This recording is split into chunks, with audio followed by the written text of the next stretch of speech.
tuned into Flipping the Birds, a Philly Sports Network podcast.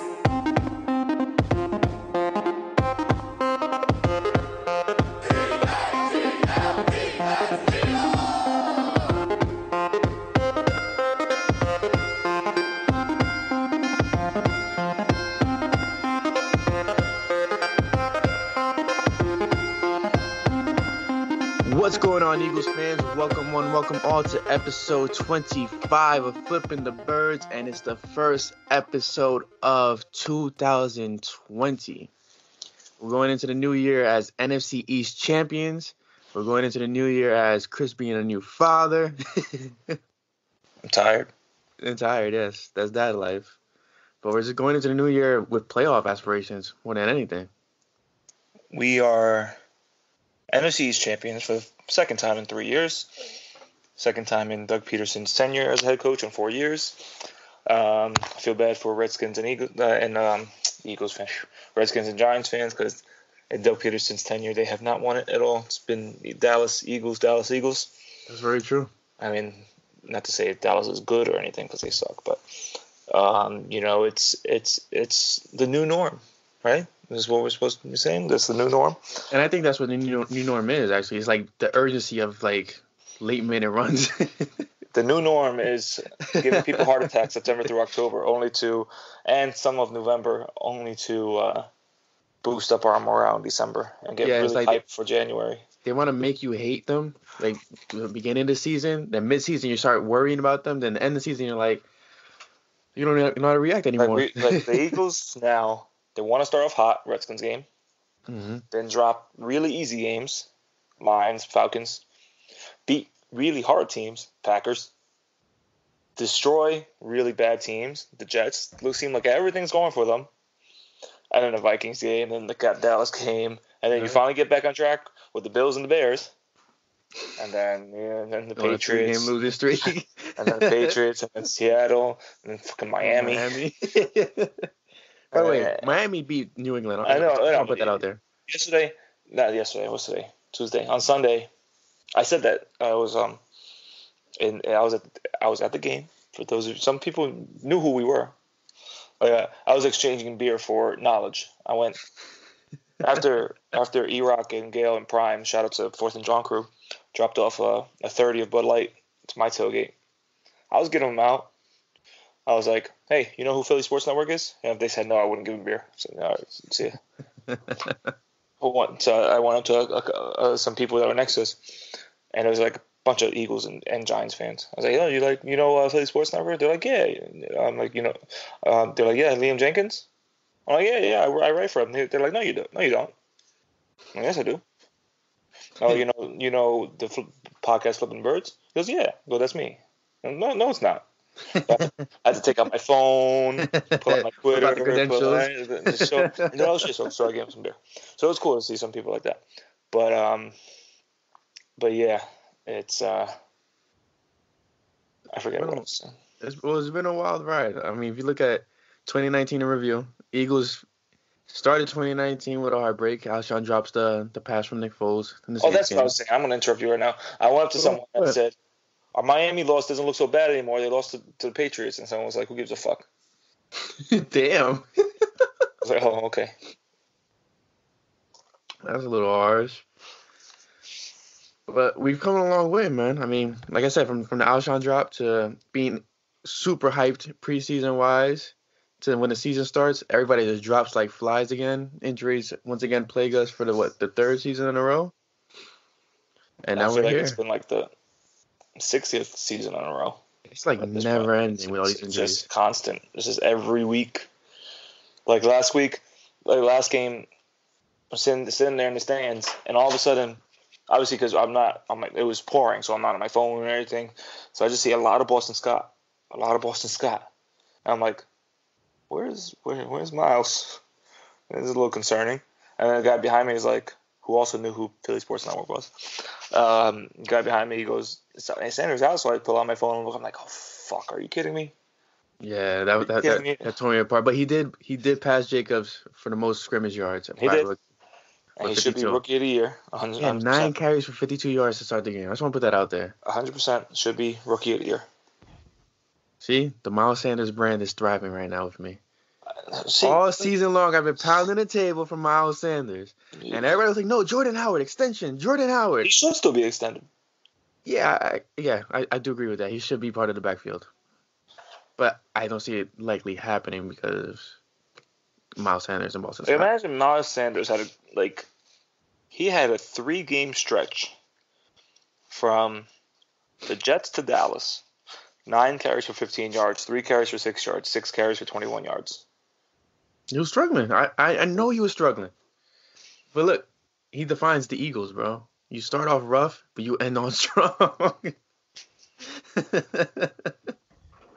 So let's fast forward to this Sunday. If he hasn't been on a kick return since November 3rd. Since he became RB1. Yep. And I feel like he should still be back there. But he could have been part of the 500 club. That's very true. That would have been wild. He had 300 kick return yards from 1, 2, 3, 5, 6, 7, 8, 9 games. He wasn't a kick returner in the first game of the season. 9 games. He had I think it's 314 kick return yards if I'm not mistaken. Yeah, that's 34.8 kick return yards per game. You times that by after that, it's been 7 games since then. That's another 244 yards. He would have been over 500 yards. That would have been a wild stat. Imagine that. And someone on Twitter wanted to argue with me, and I think I said this to myself last week when I was by myself last week. Someone argued me on Twitter like Miles Sanders, who even factors in kick return yards. It's called all-purpose yards for a reason. Exactly. They wouldn't have that stat if it didn't matter. Why not glorify somebody that could do it? I'm sorry to interrupt you, but bring that dynamic to the field. Listen, don't start with me, woman. Sorry. All right? I interrupt you all the time. Okay, you're not sorry. But yeah, I get yards from scrimmage, so that's us just rushing and receiving. He's more than Josh Jacobs now. And then Josh Jacobs stands are going to say, well, he did it in less games. Josh Jacobs did. If he played 3 more games, well, he didn't. He got hurt. Best ability is availability. And Miles Sanders was available all 16 games. He became the first player since 1985 to have 800 yards rushing, 500 yards receiving, and 300 kick return yards. Come on. No doubt. Yeah, he had a phenomenal rookie campaign. I'm very proud. I feel like a proud father right now. Shut up. So let's look forward to. We got the NFC title wrapped up. Cowboys went home packing. They might actually keep Jason Garrett because apparently they're on the second day of meeting with him after they've apparently fired the rest of the staff. We have Seahawks this Sunday. Russell Wilson has had our number for quite some time. You know how I feel about the Seahawks. Listen, but I'm going to say this. I did predict the Eagles would beat the Seahawks this year. I just want to put that out there. It could happen. You didn't say when? I just didn't say when. Yeah. It could still happen. The Seahawks have... There's no Chris Carson. There's no Rashad Penny. I was about to say, they've really struggled with injuries the last few weeks. They lost Wayne Brown at some point. I forget when it was. And Wilson wasn't that good against the Eagles. No, he wasn't. He threw his 3rd interception of the year against the Eagles. He was 13 and 25, 200 yards.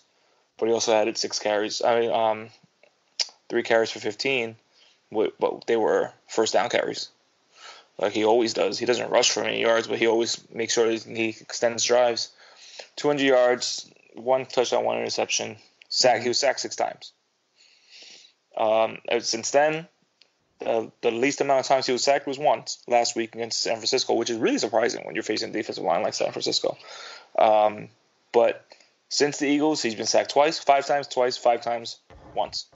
So that offensive line has been banged up, and this defensive line has been really eating the last couple weeks.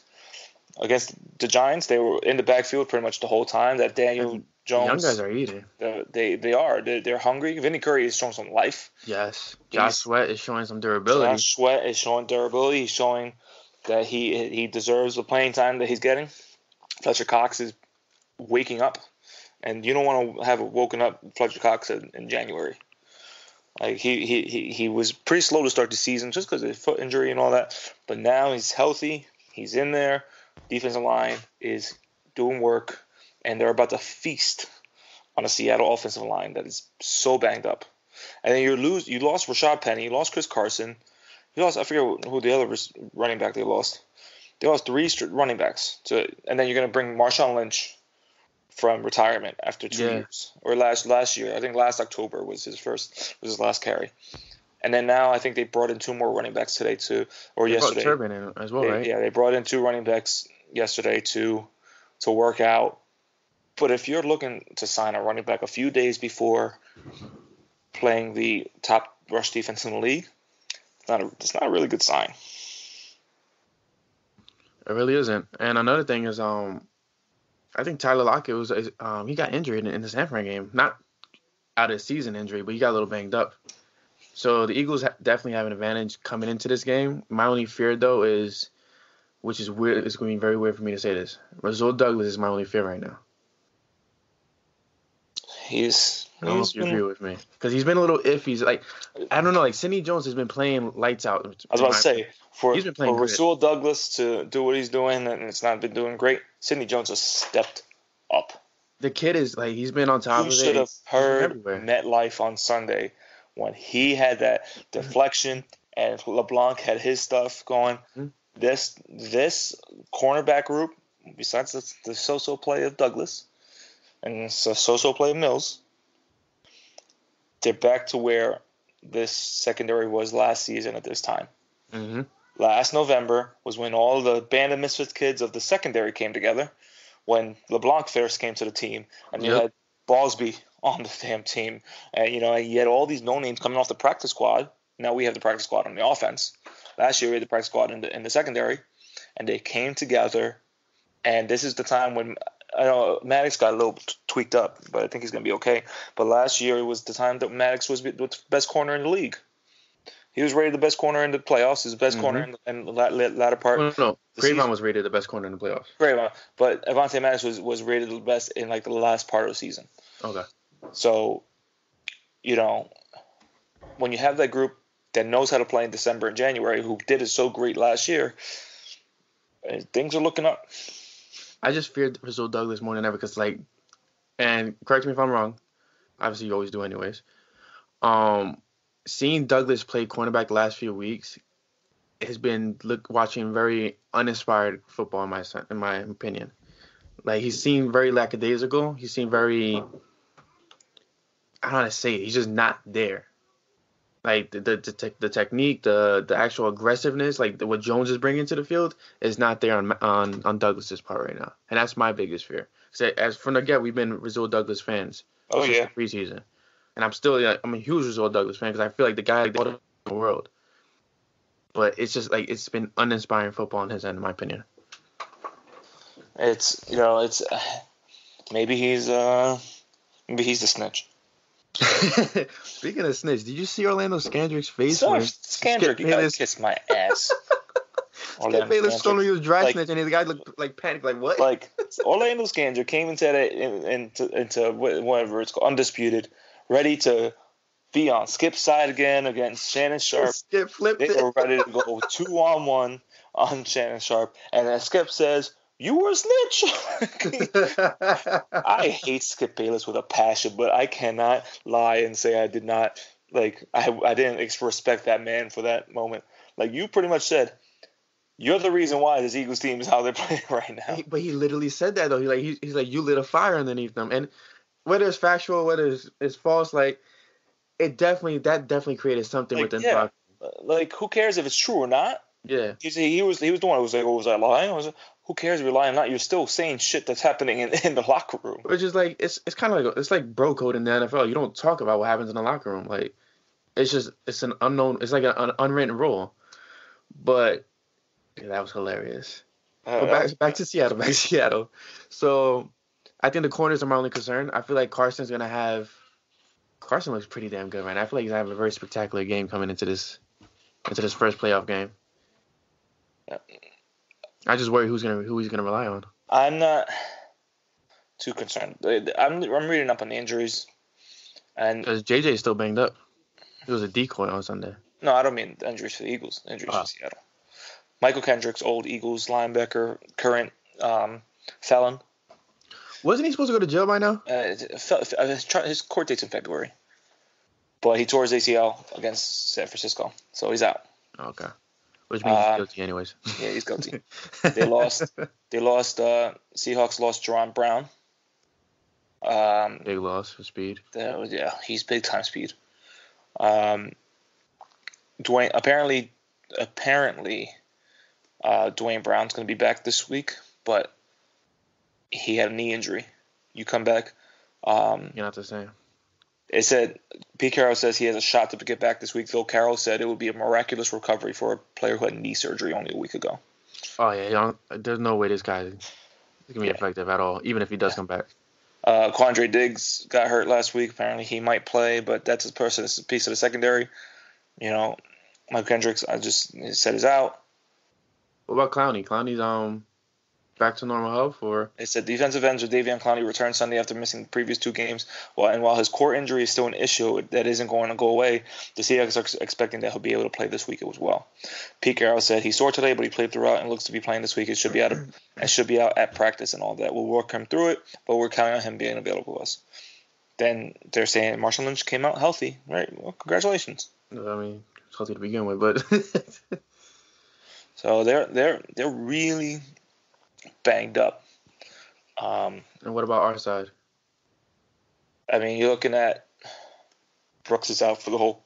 This is this second postseason in a row that Brooks is out. Brooks is out. It sucks because the guy he's a freaking phenomenal. I mean, he played last year. He played against the Bears last year, but then he got hurt, and he had the miraculous recovery of his Achilles injury to play this year. But now we lose him. Thank God Miles Sanders is okay. They're saying he's going to be fine. Okay. They're saying Maddox is going to be fine. But, you know, Brooks is a huge loss. And I'm with – I forget who said this on Twitter. I wish Jason Peters would just make the move. Agree to be right guard.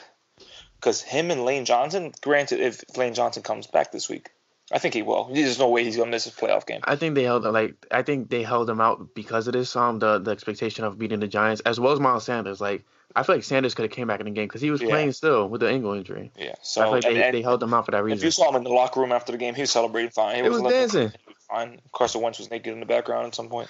So that picture was actually legit, right? Yeah, that was a legit picture. Carson Wentz was just chilling naked.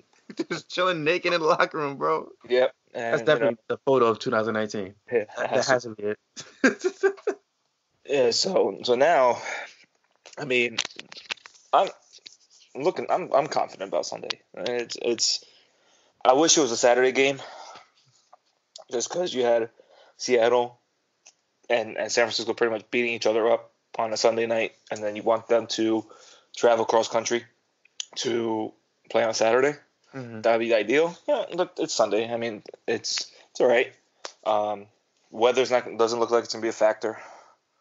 You know, it doesn't look like we're gonna get the Philly weather that would otherwise. What's the word I'm looking for? Would otherwise hinder a West Coast team. So that sucks. But it should still be kind of cold, right? I mean, what's the weather supposed to be like?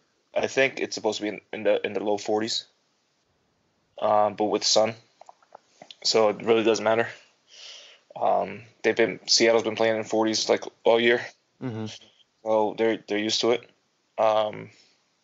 But I mean, to come out right now and be in this position with 14 players, I think we said that 14 players who at some point this year was on the practice squad.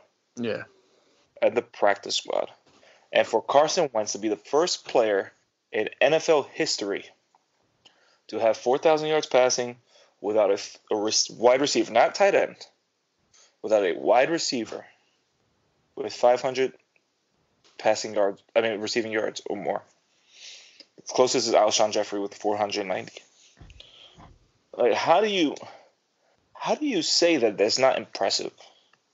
Like, his leading receiver this year was Zach Ertz. 916 And yards. that was Goddard and then Sanders, right? Your top three receivers are two tight ends and a running back. Mm-hmm. And your first receiver, I know he only played 10 games, 490. Then Nelson Aguilar, 363. Greg Ward, in 3 starts, 7 games, 3 starts, 7 less starts than Nelson Aguilar, 254 yards. 7 less starts than our number 2 wide receiver, number 3 wide receiver, Deshaun Jackson was back. 110 yards short. He averaged 36 yards per game, where Aguilar averaged 33. He averaged 4 receptions per game, where Aguilar 3.5. You know, it's their yards per reception are kind of similar. Aguilar is 9.3, Ward is 9.1. Mm-hmm. But come on, But Greg Ward is such a reliable hand. he does. He's And then you got such a Boston reliable Scott. hand.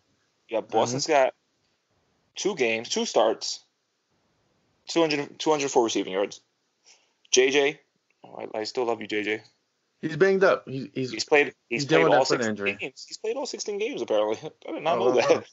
You wouldn't have known that. 169 yards. Deshaun Jackson only 3 games. Well, just 1 game. 159 yards. Matt Collins. Where's Matt the third game? He started against the Bears, and then he came out after a play. That's 2 games. He played against He didn't Redskins. play against Atlanta. I think he started against Atlanta and then left again. I thought He did. he was on the sideline the whole time. I thought Alshon left the game. Yeah, he played against Washington. He came out. He had 10 snaps against Atlanta, Okay. and then he played 4 snaps against Chicago. The Eagles have the weirdest luck, man, with all these damn injuries. And then you got, after Deshaun, you got Matt Collins, 125 yards. Perkins, 87, 1 touchdown, which was last week. Jordan Howard, 69 yards. Deontay Burnett, in 1 game, 2 receptions, 48 yards. Jordan Matthews, 33, and Darren Sproles, 24. And Robert Davis, 6 yards. Hell of a catch that was called back. Hell of a freaking catch, bro. You know, you look at all these. You cannot say, outside of the people who do college scouting and draft work and all that stuff, you can't say, if you're a casual fan, you can't say you know who Robert Davis was, Deontay Burnett was, even Joshua Perkins. Can't say that you knew who they were. Can't even say you knew who Greg Ward was. Can't. There's no way. And if you do, you're a liar. Mm-hmm. And to say that, I'm going to quote someone right now. I think I know you know who I'm going to quote. Hold on. Let me. I want to quote it. I don't want to paraphrase. I want to quote it.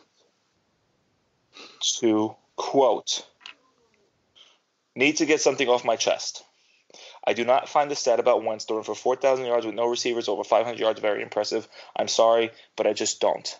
How the flying fudge? How the flying fish. Good brew. That's good brewery.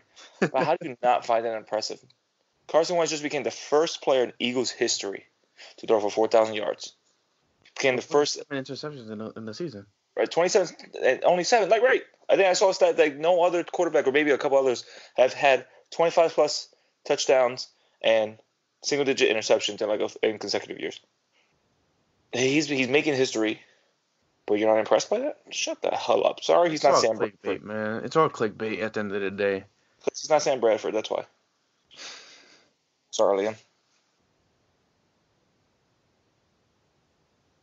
Oh, people get me mad. It's all right, man. Look, I'm looking at Wentz's numbers right now. In only 1 season, he had more than 7 interceptions. That was his rookie year. Every season after that, he has 20 plus touchdowns, only 7 interceptions. And this screams elite. Look, 97 touchdowns versus 35 interceptions in his whole career. Right. I'm pissed at him though, because if he had 3 more touchdowns on Sunday, he would have became the 7th player ever, 7th quarterback ever to have 100 touchdown passes in the first 4 seasons.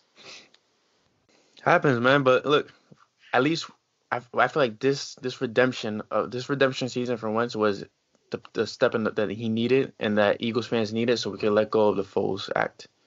Like, to put it in perspective, the Foles act should be done. Like, it should completely be done. It should be, man. He started and played in all 16 games this year. And he led them to the playoffs. I don't know nothing about how he got there. He got to the playoffs. Put the team on his back the last four games. He put the team on his absolute back. You know, they're not scrubs anymore. With scrubs in the wide receiving core. And a damaged vertebrae that he's probably still dealing with. So you're looking at the top 10 quarterbacks in first 4 years of their career. Dan Marino, and this is touchdown passes. Dan Marino, Peyton Manning, Russell Wilson, Carson Palmer, Derek Carr, Andrew Luck, Andy Dalton, Kurt Warner, Dak Prescott, Carson Wentz. Dak and Carson Wentz are tied with 97. Dak has one more interception than Wentz. Wentz has 95. He has 97. 97 touchdowns, 35 interceptions. Oh, I'm sorry. Yes, you're absolutely right. 35 interceptions. And Dak has 97 touchdowns and 36 interceptions. But Dak has played in 8 more games. I'm tired of the Dak and Wentz debate. Dak, I just want to put that out there. He also is, and we're not gonna put Patrick Mahomes in here because Mahomes has only played 3 years. For all these quarterbacks, for their first 4 years, Wentz has the lowest interception percentage at 1.7. Mahomes is at 1.64, but he has 1 more year to go for that first 4 years. I'm going to ask you a very honest question. And this is going to go a little off topic because I know we got to get back to Seattle. Your most unbiased opinion. You have the option of 4 quarterbacks to draft. Wentz, Mahomes, Watson, and Jackson. Because I feel like that's going to be the top 4 quarterbacks in this generation. Who are you going with? In your most unbiased opinion? Because you're smirking at me like you want to be biased, but I need your most unbiased opinion. I don't. I'm gonna eliminate as I go. Okay. It's Mahomes, Watson, Jackson, and Wentz. Yeah. I'm throwing Jackson out. Okay. Because as much as he's gonna be MVP this year, and as much as he almost carried me to the fantasy championship this year. He carried me to the fantasy championship. My other league was, I just want to say, finishing first in that league. But PSN league, I tanked. Yeah, right. You have to see how he is over a prolonged season, that prolonged career. Last year he kind of took it by storm, all right, but he started like later on in the season. This year he completely took it by storm, but now you're giving teams. Let's see how they do in the playoffs. You're giving teams a blueprint now. See how he does in year 3, and see if teams catch up to him. Because if he can't adjust, or if the Ravens can't adjust their game plans to keep Lamar Jackson doing what Lamar Jackson can do, then he just had one great season. Like people wanted to downplay Wentz's 2017. Like, wow, that was 1 year that he was almost MVP, but he wasn't. He should have been MVP. He should have been MVP. That's my debate about the Josh Jacobs and Miles Sanders crowd. Because if Josh Jacobs wins Rookie of the Year after missing two or three games, 3 games. Miles Sanders has 3 games. Miles Sanders hasn't missed a game. Yeah, so if you're going to say Josh Jacobs still produced enough numbers and missed 3 games to Carson Wentz also missed 3 games in 2017. He went 11-2. He threw a touchdown pass on a torn ACL. And you're not gonna give him the MVP because he missed the last 3 games of the season. So then Josh Jacobs is disqualified from Rookie of the Year for missing 3 games. And that's technically how it should be right now. You know, so Miles Sanders, again, best ability is availability, and Miles Sanders was available for all 16. But anyways, you know, you want to say Carson Wentz had that 2017, and they want to see more. So we've seen more, and that season looked like it was legit. Mm-hmm. If he had the receivers or production from receivers that he had in 2017, this year he'd have similar numbers that he did in 2017. And he only fell 6 touchdowns short of what he had in 2017. Granted, he had that in 13 games in 2017, and he definitely would have hit 40 touchdowns that year. But you know, we're not there. But he had more weapons in 2017. Right. Yeah, and he had receivers who could catch. Mm-hmm.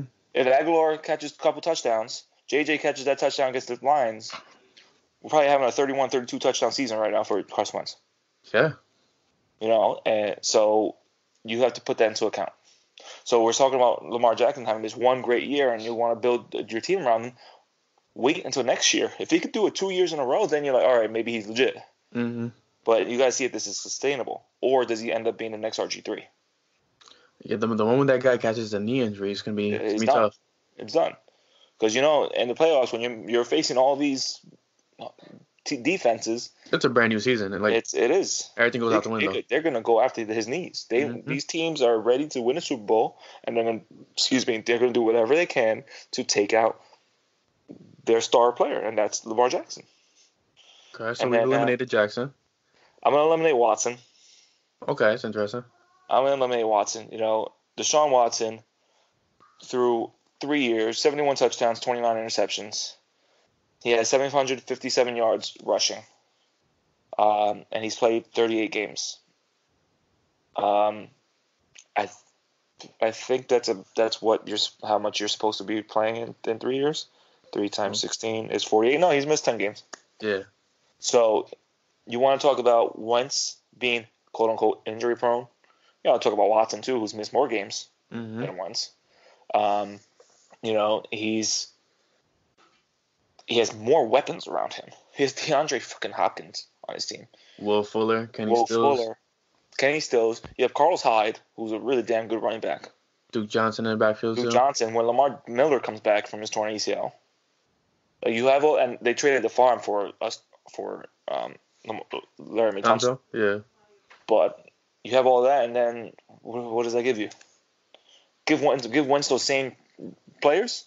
Wentz is a 40-something touchdown. Imagine Wentz and Hopkins. Oh hell no! Oh my! Oh good lord! That's like hoping, like seeing Wentz with CeeDee Lamb next year, or seeing Wentz with Henry Ruggs next year, or even T Higgins, or any of these receivers. I did a mock draft this morning, and I ended up with Henry Ruggs. Ruggs is slipping.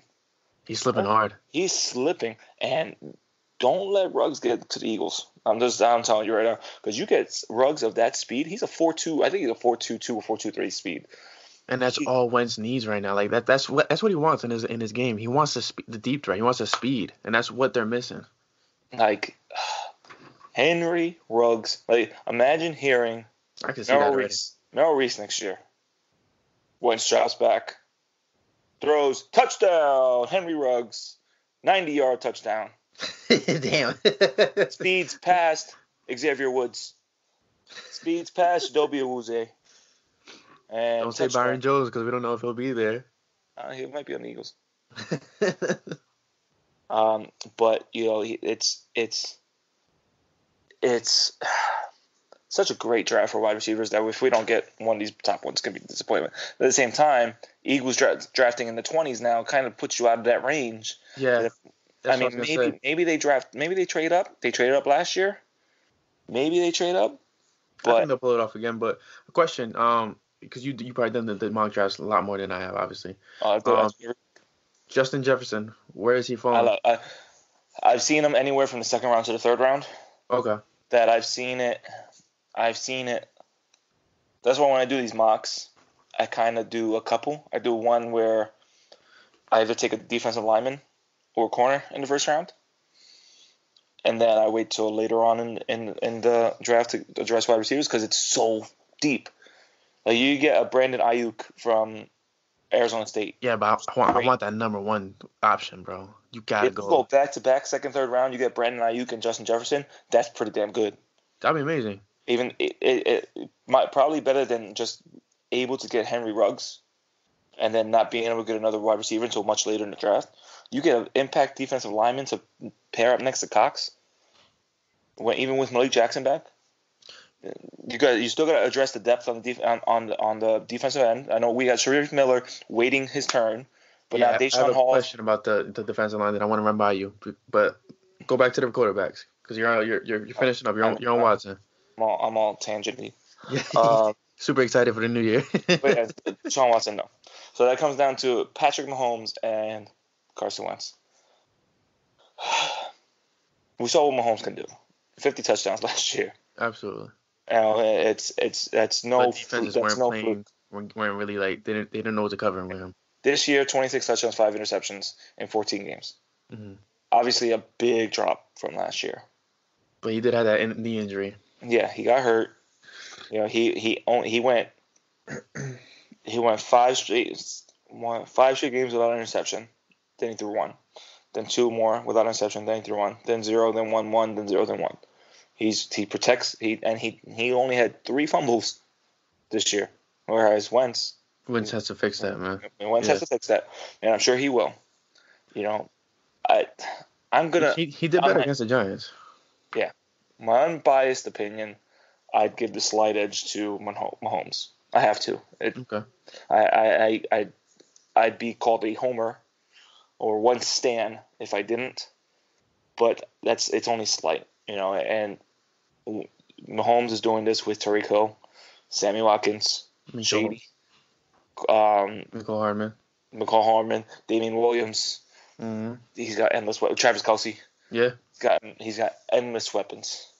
We got the better Kelce, but Wentz is doing it with guys who were looking for work a few weeks ago. Yeah.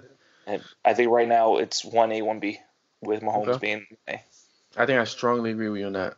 I wouldn't really put one above the other right now, just because the weapons advantage, but the similarities in their game is there. I do think Wentz just has to be better, like we said, with the fumbles, throwing the ball away, which he's getting better at. He did it against the Giants a lot, which is really good. So, before we go back to the Seahawks game, I have a question for the defensive line. Timmy Jernigan, you had the situation with Malik Jackson that you signed for the next couple of years. Timmy's a free agent after this year. He's playing lights out right now. Do the Eagles do what they always do and invest big in the defensive line, or do we let him walk? You see, this is my issue. You can't bring a player back. I love Jernigan. I really do. You can't bring a player back based on what they do over a short period of time. You need to bring a player back in regards to how they were the entire season. And Jernigan was pretty much non-existent for a big part of it. And you can't reward a player for hey, you played great from December 22nd to January whatever. Here's another contract for the entirety of next year. Hope you can do that from September to January. You can't do that. You have to see who is really, and you also have to see what kind of who's defensive coordinator next year. I mean, maybe we see Shorts again, but maybe he's on a shorter leash. Maybe Howie pretty much and Doug tells him, listen, the scheme that you ran towards the end of the season, that's what we need. We don't need this 15 yards of cushion anymore. Like, throw the sticks defense away. Throw all that crap away. You still run the wide 9, but we're going to get you linebackers that can hit the gaps. Because right now we don't. We need you to play. We need a lot more bump and run. Yeah, like this. Like, what the hell is this rotation? Right? I have no idea how this rotation's going right now. You spend. I mean, I know it's a 4th round pick in 2021. And I know he's signed to the team for like 2 years possibly. So maybe they're ready to unleash him in the playoffs, or maybe they just want to see after a full. Maybe they're gearing up for someone or a few people from being away from that team next year, because that's depth right there. He's a hell of a pickup, man. He is. He's a beast. He made his presence known when he first came out. Yeah, he had a sack, right? Yeah, it was great to start. Then they just whatever, but. See, you got some defensive tackles in the free agency. I mean, Leonard Williams will be there, but he can command big money. You have a lot of money tied up into that defensive line right now. You got Brandon Graham, you got Fletcher Cox, you got Malik Jackson. Derek Barnett is still on his rookie deal. At some point, he's going to need a new deal. You got Sharif Miller back there, who we haven't seen, but he's talented. You got Josh Sweat, who has shown he's talented. Anthony Rush is not bad either. Anthony Rush is talented. Yeah. But Hassan Ridgeway. Who they traded for. They traded a 7th round pick for him. Ridgeway's a free agent. Oh, really? Yeah. You got off that defensive line, you got Curry, Jernigan, and Ridgeway are free agents on there. And then linebackers, Camus is free agent. Camus same. He's not going nowhere. I feel he's going to get a minimum 1-year deal, maybe to rehab and come back and see how he is. Yeah, he's going to be Eagle for life. And so I'd say Vinny Curry's probably not back. Yeah, I don't think so. He'll be 33 next year. I think the Eagles are going to go with it like a youth movement. Yeah. Jernigan will be 29. Who knows if he's going to go to a different team and say, look how I ended last year, and then get more money. Maybe he ends up in Tampa Bay with Bo Allen. Yeah, he only made $2 million this year. So I say two only. Like I wouldn't be happy with $2 million. I'm happy with one right now. Yeah, let me hold some money. Legit. Darby stole $6.5 million from the Eagles this year. I don't think Darby comes back. Darby's no way. 100%. I think Jalen Mills is back. So we have Darby. He's no. Jason Peters is a free agent. There's no way. I think he has to retire. Yeah, you gotta retire now, man. I think he has to. Don't if do he it. doesn't, you gotta tell him he's gotta move to guard. Which would be great. Maybe kick Sayamalu out, or maybe Kelsey's retiring. Or Kelsey retires, you move Sayamalu to center. You got McLeod as a free agent. You have to resign him. Yep. He'll be 31 next year, but he played 90 after the injuries he suffered as an Eagle. He played 99.8% of snaps this year. I forgot the stat, but I think since 2013, him and Jenkins are the only two safeties with 13 plus, I think, interceptions and 10 plus forced fumbles. See, that's a hell of a tandem. And Jenkins has the second straight year that he played every single snap. Iron Man. Got Nate Sudfeld as a free agent. I feel like you have to bring him back. You do? Because McCown, who knows what McCown's going to do? Then you only have one. I want to say something about McCown unless Lauletta shows himself as a backup. McCown's been pushed. I just read this morning. I'm not sure if you read it too. I retweeted it. Oh, you don't? Okay, so I read it from you, obviously. So I'll let you say it. And McCown was banging the table for Burnett to get on this team. He told Eagle staff, you need to get Burnett. And he's been telling Howie, you got to pair up Wentz with Robbie Anderson. Ooh. And I said Josh McCown needs to be the QB coach next year. That would be or some kind of coach. Like, give him the same freedoms that he was allowed this year. He still coaches his high school team, I think his son's high school team. He's able to go there on Fridays and coach and come back. Give him the same thing as a coach. Let him coach from Monday to Thursday, goes away, and then comes back Saturday, Sunday. He's back with the team. Let him do that. Because you see how he is on the sideline. And with Wentz. He's a hell of a teammate. Mm-hmm.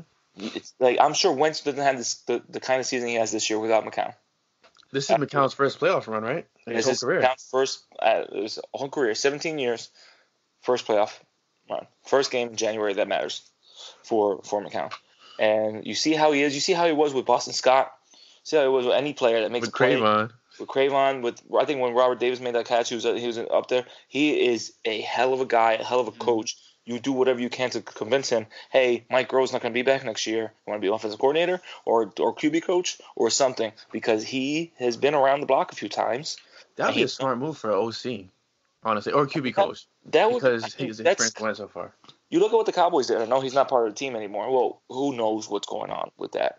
But Kellen Moore is apparently being let go. He went from backup quarterback with the Cowboys to offensive coordinator right away. Yeah. You look at Josh McCown, who has a lot more experience than Kellen Moore, who's been on many different teams in his career, and has studied under many different coaches in his career. You can't tell me that his knowledge is not going to help that offense. Like, even if Doug is calling the plays, you have Josh McCown in your ear saying, I think this is what's going to happen, or this is what should happen. This is how McCown's going to – Wentz is going to succeed, especially if they get Robbie Anderson, who has a great rapport with Josh McCown.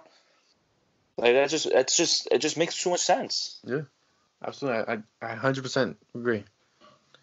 This is, I think I just want to put this out there. I think this is, like, the only podcast where you don't get the actual subject of the week, but we take you everywhere around the Eagles organization. Yeah, we're just.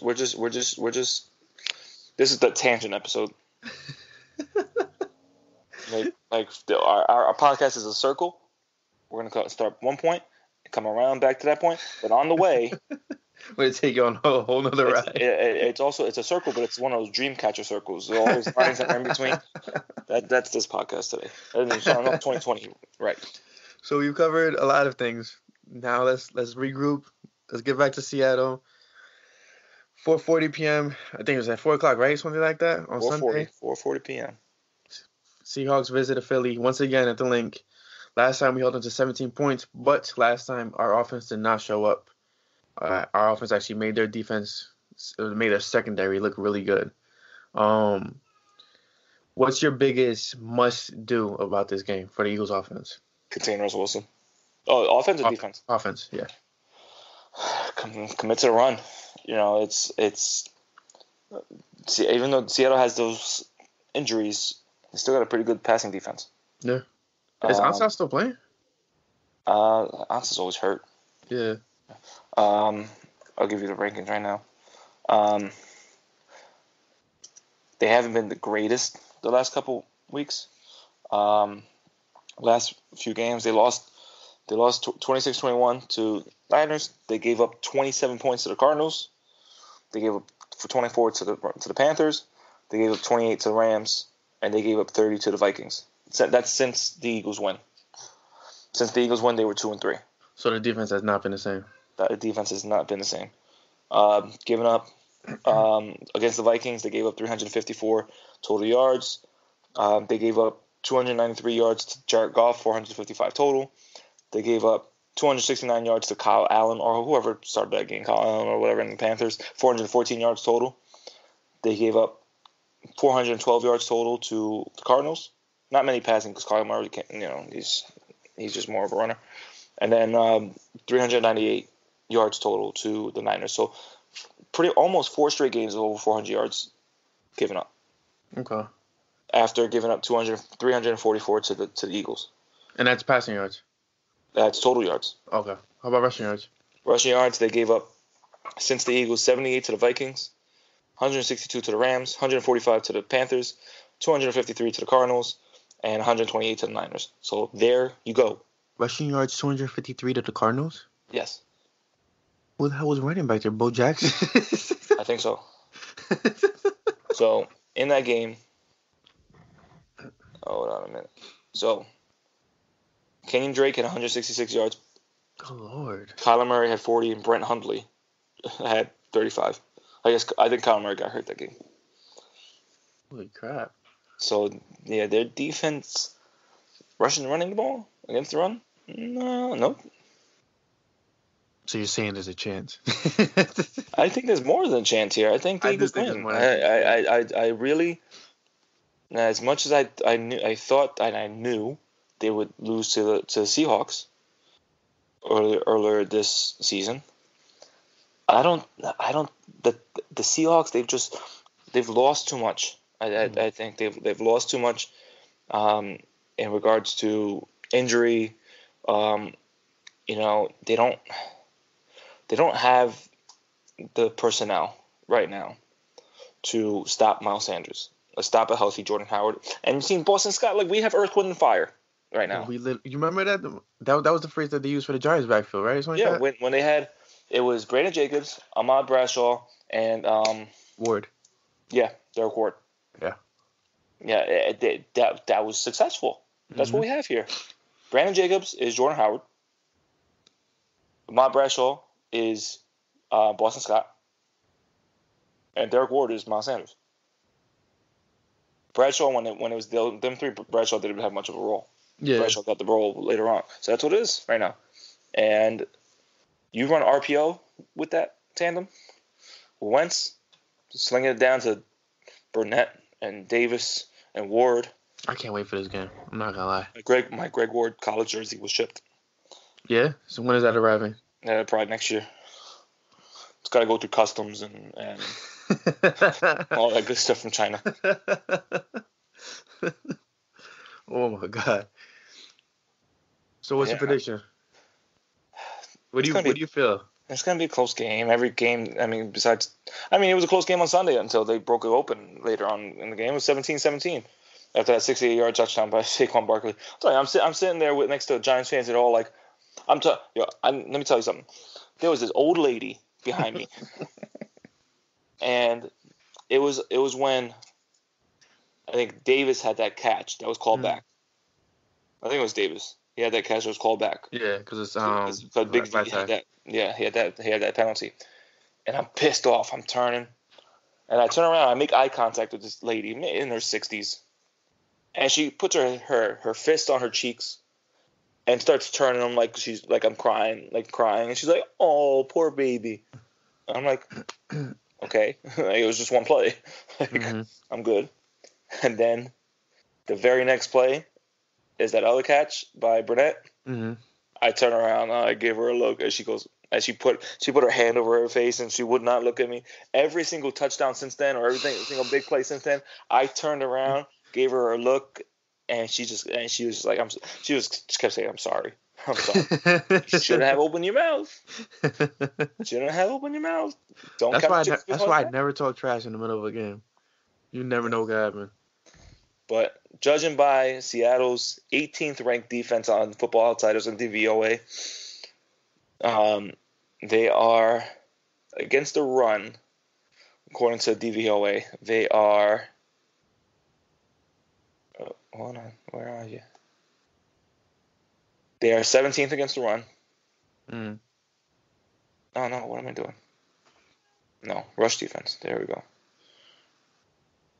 Rush defense. They are actually 26th against the run.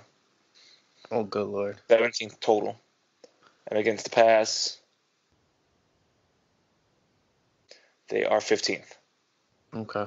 You're going up against the 26th ranked defense in the rush. It's Doug. Playoff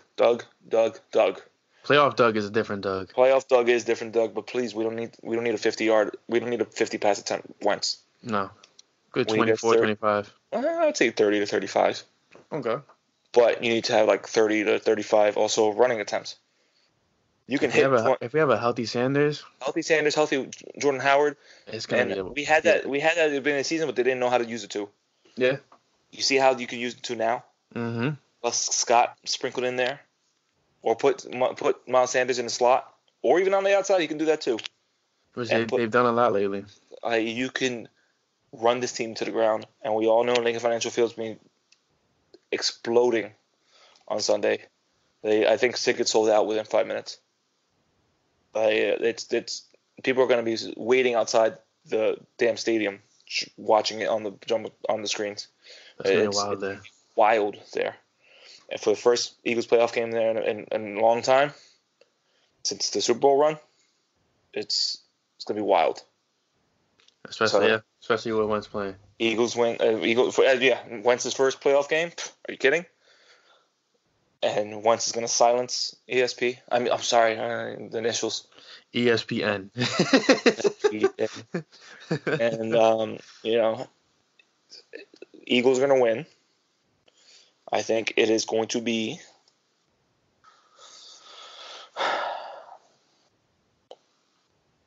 27-20. Okay. And then they move on to Lambeau. Because I think it's Niners face the lowest remaining seed, and the Packers will play the highest remaining seed. I think that's how it is. I believe you're absolutely right. And so that means it's either. But it depends on the Saints and Vikings game as well. Yeah, I think if the Vikings win, they face the Packers and we face the Niners. If the Saints win, they face the Niners and we face the Packers. Either way, I want any team. I don't really care. Who cares who's in our way? I'm going to go with a similar score, but I'm going with 24-20. I think Eagles pull away late, and then they give Wilson and them one last shot. That's scary. It's very scary, but that's the thing that's always happening in these close games. But I think we seal the deal. And then we have another podcast next week about another playoff game. Yes, sir. But in the meantime, you go enjoy your New Year's, I guess, Eve and day. Because we're off for the rest of the week. I enjoyed my New Year's Eve already. Absolutely right. Sorry. Did you drink that much last night? You forgot what day it was? I'm tired, man. Me too. But yeah, guys, thank you for tuning in to episode 25. We're 25 episodes in, and we absolutely love doing this. We've had a tremendous following. We've had great times. I have a great co-host. We have a great network to be part of. Stop the nonsense. We have a great network to be a part of. So it's a new year, and we thank you for joining us. Yeah, it's again, I appreciate Bryan also for joining me on this journey. I like how your voice just changed like into this soothing, like romantic voice. Yeah, I gotta set the mood. But really, like, people went from not knowing who PSN was. Like, I had to explain, like, oh, we're some English kid started up 5 years ago, and now it's not just some English kid, it's Liam. Everybody knows who Liam is. Yep.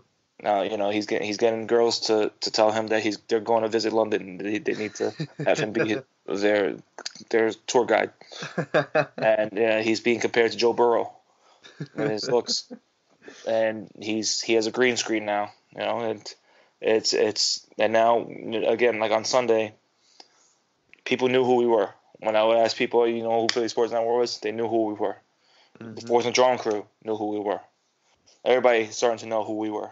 We are, So 2020, gotta watch those radio shows. You're gonna have to watch out, because we're gonna get our own radio show. We're gonna be on the radio all the time.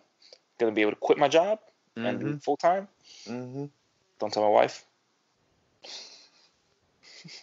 I'll tell my wife not to tell your wife. we're coming for you, Eagles fans. 2020. We'll give you a little taste in 2019. It was our biggest year yet as a whole site. I think 2.5 million views or more than that. Yeah. We're going to hit 3 million in 2020. We're just going to keep growing. And it's all because of you guys. So thank you. Absolutely. We thank you guys for following us. But on another note, go Birds. Yes, sir.